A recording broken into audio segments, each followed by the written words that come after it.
Greetings. I hope all can hear me well. I am learning how to navigate these different screens or these different interfaces.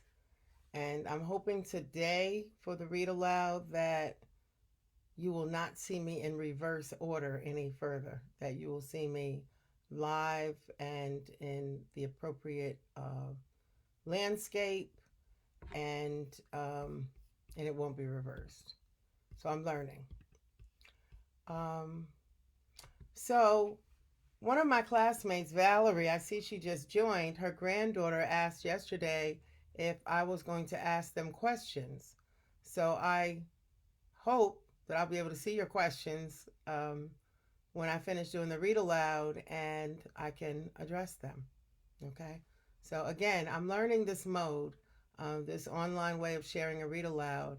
But I think in this day and time, as we see, um, due to challenges in our society, the coronavirus, the need for social distancing, we have to explore other ways to communicate and um, share stories.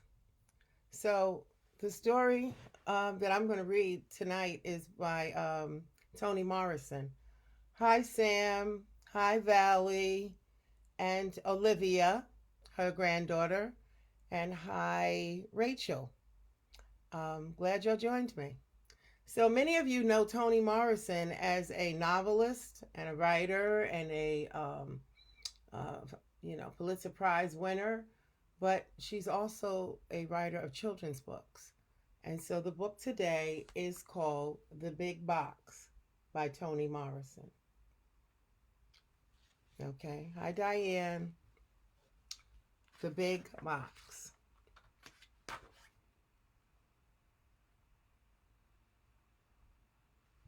I'll show you the pictures. Patty and Mickey and Liza Sue live in a big brown box. It has carpets and curtains and beanbag chairs, and the door has three big locks. Oh, it's pretty inside, and the windows are wide with shutters to keep out the day. They have swings and slides and custom made beds, and the doors only open one way.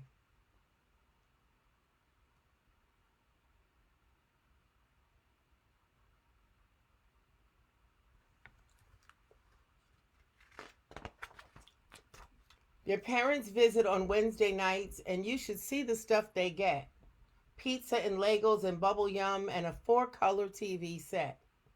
On Christmas Day, they got a picture of the sky and a butterfly under glass, an aquarium thing with plastic fish made so it would last.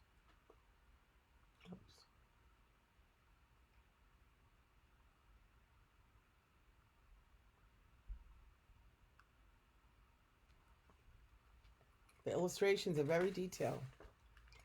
Oh, the seagulls scream and rabbits hop and beavers chew trees when they need 'em. But Patty and Mickey and Liza Sue, those kids can't handle their freedom.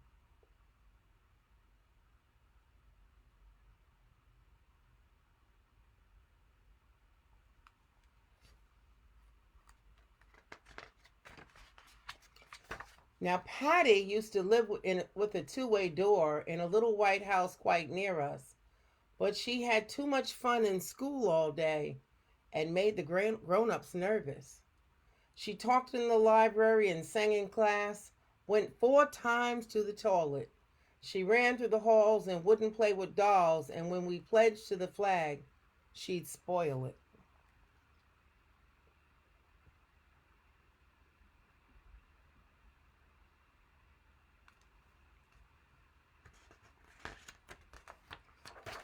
So the teachers who loved her had a meeting one day to try to find a cure. They thought and thought some more, till finally they were sure. Oh, Patty, they said, you're an awfully sweet girl with a lot of potential inside you. But you have to know how far to go so the grown up world can abide you. Now, the rules are listed on the wall, so there's no need to repeat them. We all agree, your parents and we, that you just cannot handle your freedom.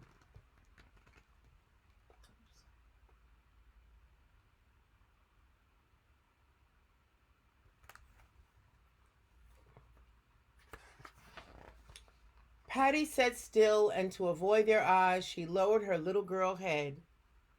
But she heard their words and she felt their eyes, and this is what she said. I fold my socks and I eat my beets. On Saturday mornings, I change my sheets. I lace my shoes and wash my neck, and under my nails, there's not a speck. Even sparrows scream and rabbits hop and beavers chew trees when they need 'em. I don't mean to be rude. I want to be nice, but I'd like to hang on to my freedom. I know you are smart, and I know that you think you're doing what is best for me, but if freedom is handled just your way, then if it's not my freedom, then it's not my freedom or free.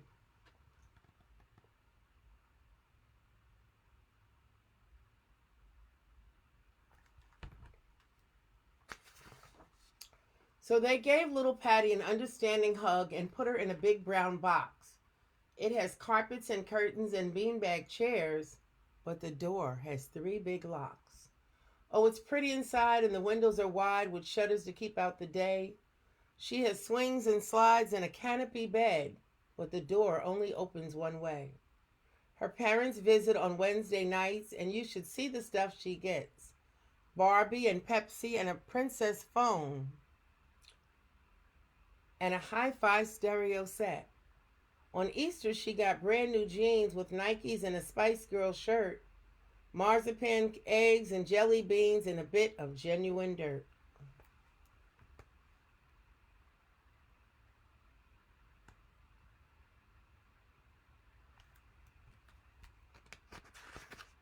Hi, Latoya. Oh, parents scream and rabbits hop and beavers chew trees when they need 'em, but Patty and Mickey and Liza Sue, those kids can't handle their freedom.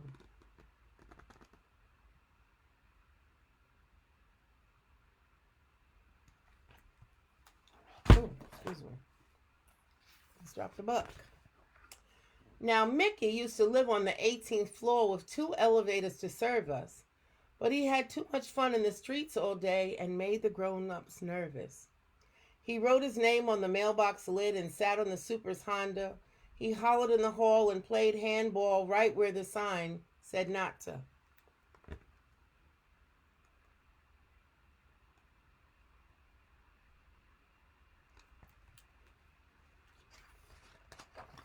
So the tenants who loved him had a meeting one day to try to find a cure. They thought and talked and thought some more, till finally they were sure.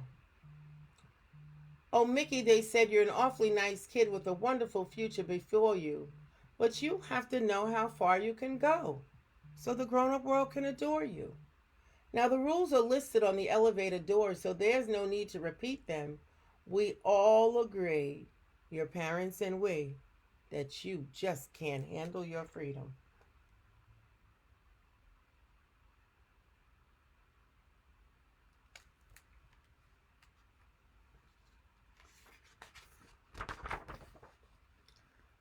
Mickey sat still and avoided their eyes by lowering his little boy head, but he heard their words and he felt their eyes, and this is what he said. But I comb my hair and I don't do drugs, and every day I vacuum the rugs. I feed the hamster and water the plants, and once a week I hang up my pants. If owls can scream and rabbits hop and beavers chew trees when they need 'em, why can't I be a kid like me who doesn't have to handle his freedom? I know you are smart and I know that you think you're doing what is best for me, but if freedom is handled just your way, then it's not my freedom or free.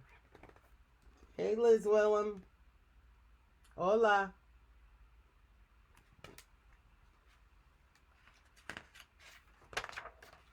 So they gave little Mickey a knowing smile and put him in the big brown box.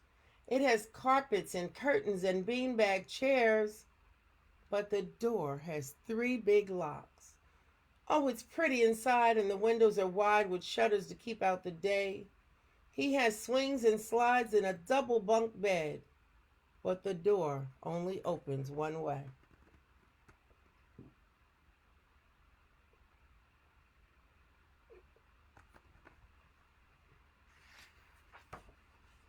His parents visit on Wednesday nights just after their comedy show with blimpies and frisbees and comic books and matchbox cars that go. For his birthday, he got a store-bought cake and an autographed basketball and a record that played exactly the sound made by a living seagull.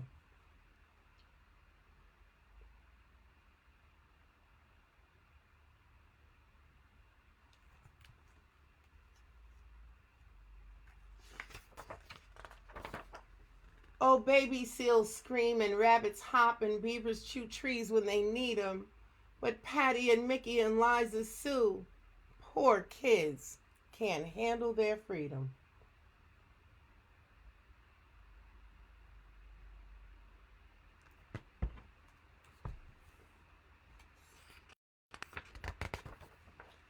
Now, Liza lived in a little farmhouse where only the crickets disturbed us.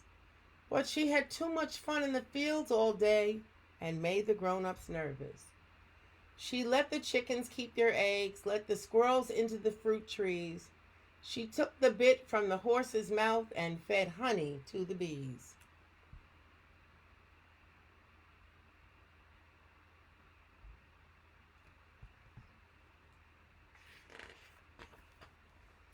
So the neighbors who loved her had a meeting one day to try to find a cure. They thought and talked and thought some more till finally they were sure. "Oh, Liza," they said, "you're a wonderful child and we really don't want to remove you, but you have to know how far to go if you want grown-ups to approve you.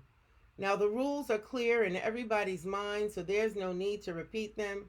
We all agree, your parents and we, that you simply can't handle your freedom."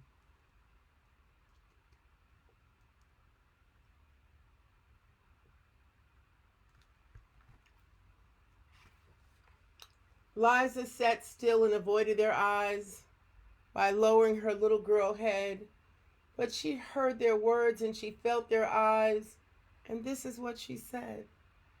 "But I've worn my braces for 3 years now and gave up peanut brittle, and I do my fractions and bottle feed the lambs that are too little. Will the crows not scream and the rabbits not hop? Won't the beavers chew trees when they need 'em? If you shut me up and put me away 'cause I can't handle my freedom, I know you are smart and I know that you think you're doing what is best for me, but if freedom is handled just your way, then it's not my freedom or free."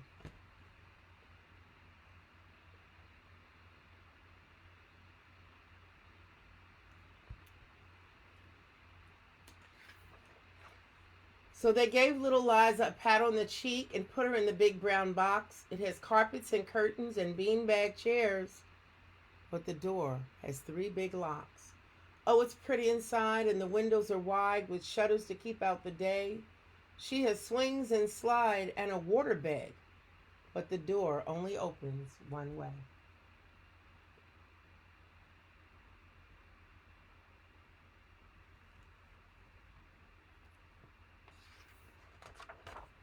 Her parents visit on Wednesday nights right after their bingo game. They bring popcorn and Cheetos and pickup sticks and dolls that are already named. For Thanksgiving, she had her own stuffed duck prepared by a restaurant cook and a movie camera all set up with a film of a fresh running brook.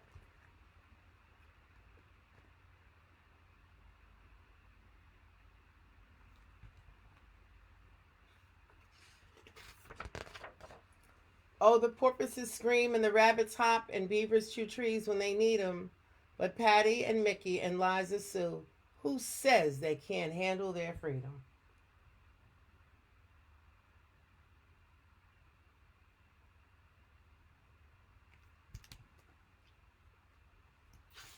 And that, my dear listeners, is the end. The Big Box by Toni Morrison.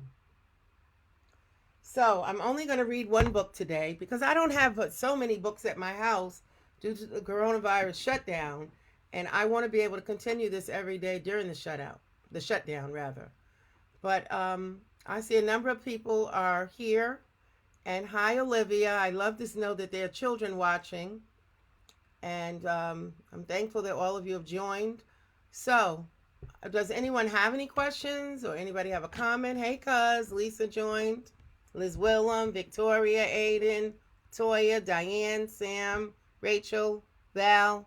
Does anyone have any questions for me or any comments? I thought it would be good to share Read Aloud for Children during the shutdown. I think it's important for you as adults to keep it going, keep the dialogue going. And in regard to this book, The Big Box, let's talk about it. So it's really about children that don't conform to the typical rules. So I guess when I look back, I was a non-conformer. You know, I always challenged the rules. I always wanted to carve out my own way. And so sometimes, you know, we have to find a balance.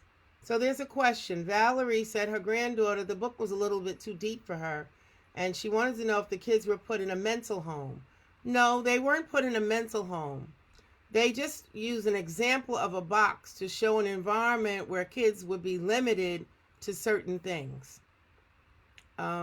So maybe, you know, I'm not sure how old Olivia is, but it's really just showing how they took them away from the mainstream of their life and put them in a box where they had specific things that they could have in their box.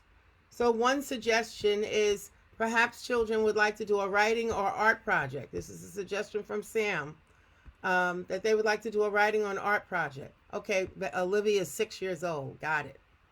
So I read this book to different age groups, and I asked the children to draw a picture of things that if they had to live in a box, what type of things would they need to be comfortable in their box? So that may be something that she could do. Hi, Brian. Hi, Lakeisha. Hi, Tom. Hi, Shalisa. Oh, this is so sweet. I'm seeing former students and parents here. But again, so this was the big box. Are there any other questions? Would anybody like to do a related writing assignment? Because this is what's important for our children. During the shutdown, it's not only important for them to do their math, you know, the computations and developing their grammar and their language skills, but it's important for them to read and write. The more you read and the more you write, the better you become in your literacy skills. So if they're writing about a story, reading about a story, the big box, you know, as you look at the box and you look at the picture and you see these 3 children are placed in a box, imagine, this is creative writing, imagine if you had to live in a box, children. What would you need to be happy in that box? What type of things would you need? You know, interestingly, when I did this with my middle school students, it was all commercial, everything. The boys had all the Nikes and the girls had everything by the brand Pink. But at any rate, I enjoyed sharing another story with you today, and I look forward to seeing you tomorrow at the same time, 5 o'clock, Facebook Live. Oh, my nephew Steven joined in. Hey, this is a wonderful experience to see all of you here, and to have you join in with me reading stories. Are there any? I'm reading the comments as I'm talking to you. Does anyone have any last minute thoughts or comments before I close this out?